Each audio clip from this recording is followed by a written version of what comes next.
Hello everyone, I'm Raven from Raven Comics, and today we're kicking off a new comic series.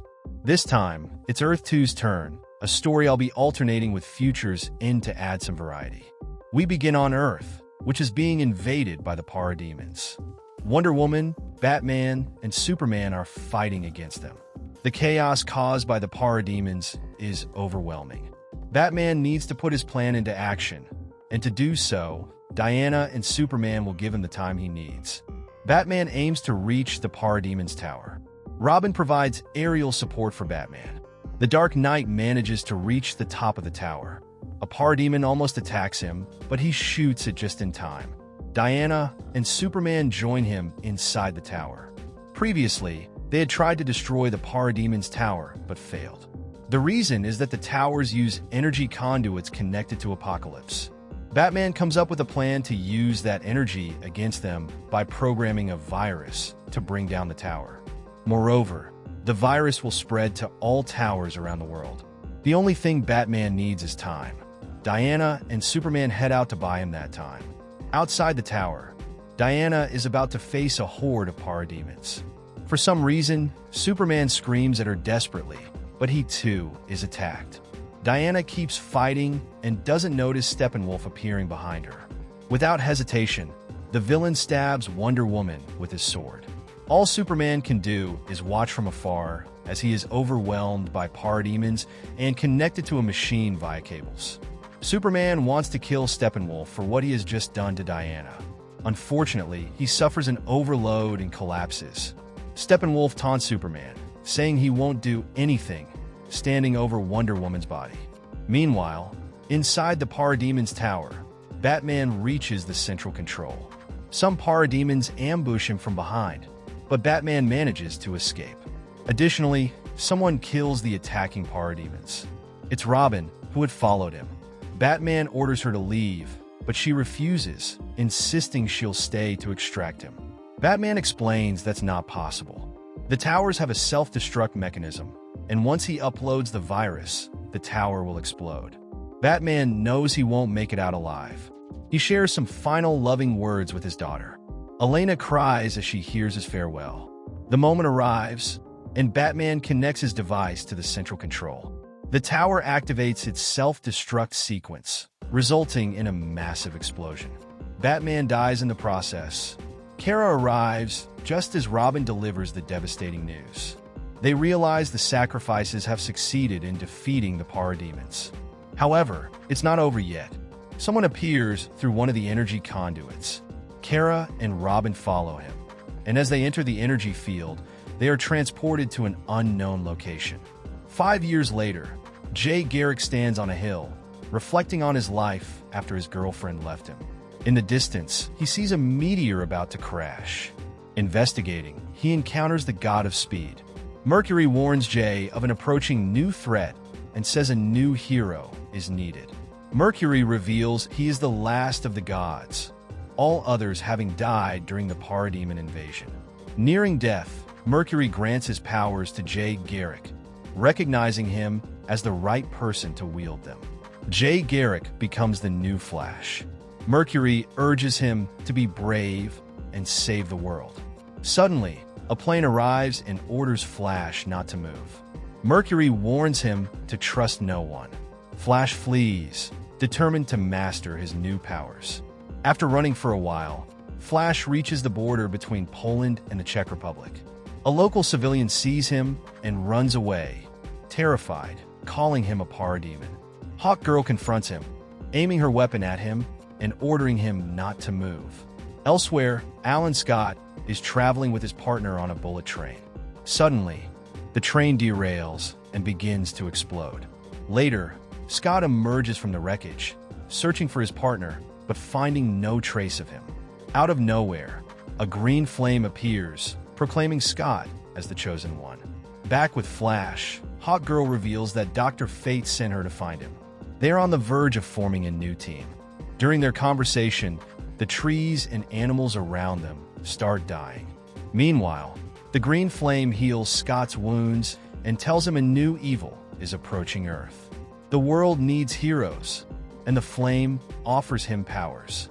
Reluctantly, Scott accepts, becoming the new Green Lantern. The flame disappears, and Scott begins his new role as a hero, rescuing survivors from the train accident. Around the world, trees and animals continue to perish.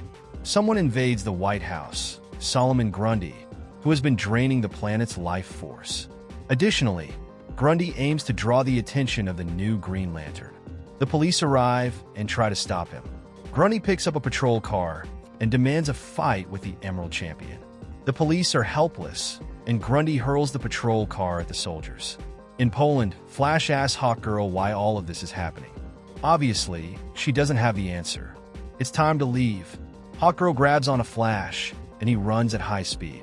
He will keep running until he finds the source of this disaster.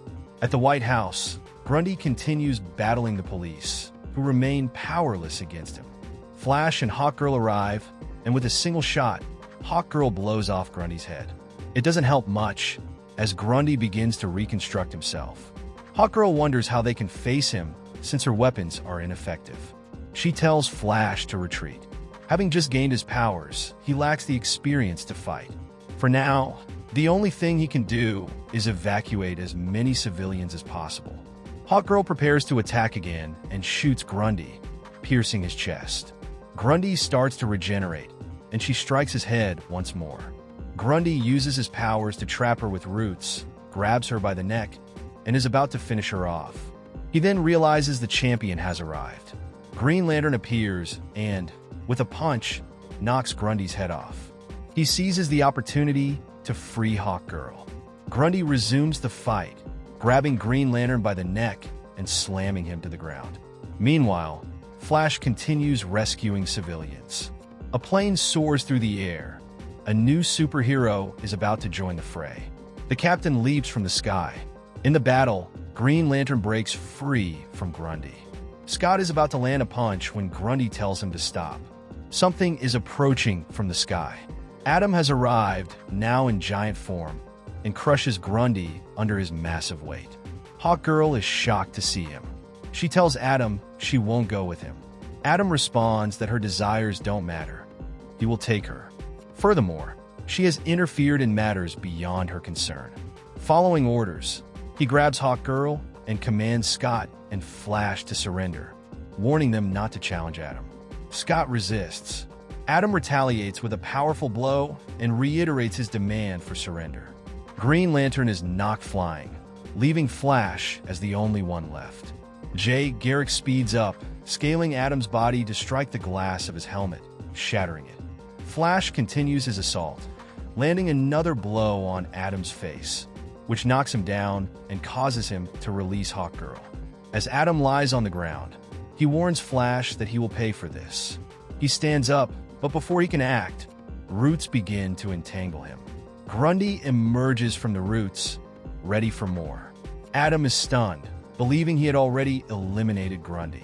Grundy punches him in the face, declaring that he has been dead all along. As Adam falls, Grundy covers him with branches, intent on ending all life on Earth. Green Lantern re-enters the fight and punches Grundy. Meanwhile, Hawkgirl and Flash try to help Adam. Clearing some branches, they find him in his normal size. Scott joins them, announcing he has defeated Grundy but suspects he will regenerate soon. Scott knows how to end this and will need everyone's help. Grundy is merely a servant of something greater, a force known as the Gray. Scott needs to connect to Earth's energy and then to the Gray. While he does this, his body will remain unconscious, leaving Flash and the others to protect him. Scott departs this plane, leaving his body behind as the heroes prepare to continue their assault on Grundy. Green Lantern finds the Gray and demands it stop. The entity refuses, declaring it's time to end this planet. Meanwhile, military leaders debate Earth's fate. Realizing their captain has failed to neutralize the threat, they decide to launch a nuclear strike. Flash keeps fighting, but is ensnared by Grundy's roots, as are Adam and Hawkgirl. With no one left to protect Scott's body, the Gray creates an illusion for Scott in its domain. Reunited with his partner, Scott forgets everything. The ring activates, breaking the illusion, and Scott attacks the entity. Scott discovers how to defeat Grundy, realizing he isn't invincible. Grundy is about to reach Scott's body, but Scott awakens just in time, grabbing Grundy by the neck and flying into the sky. As they battle mid-air, Scott notices the incoming missiles. Using his powers, Scott intercepts the missiles and carries them into space alongside Grundy. Away from the planet, he throws the missiles into the void, neutralizing the threat. He then sends Grundy directly to the moon to ensure his defeat. The crisis ends, but a problem arises. Scott is too far from Earth and begins losing his powers. As he falls, Hawkgirl arrives just in time to save him. Back on Earth, Scott explains that Grundy needs energy to keep fighting. By sending him somewhere devoid of energy, he neutralized the threat. Hawkgirl suggests they could form a new trinity. Flash recalls Mercury's warning about a threat greater than Apocalypse. They must remain united to face the coming invasion. Scott, however, insists he doesn't need them.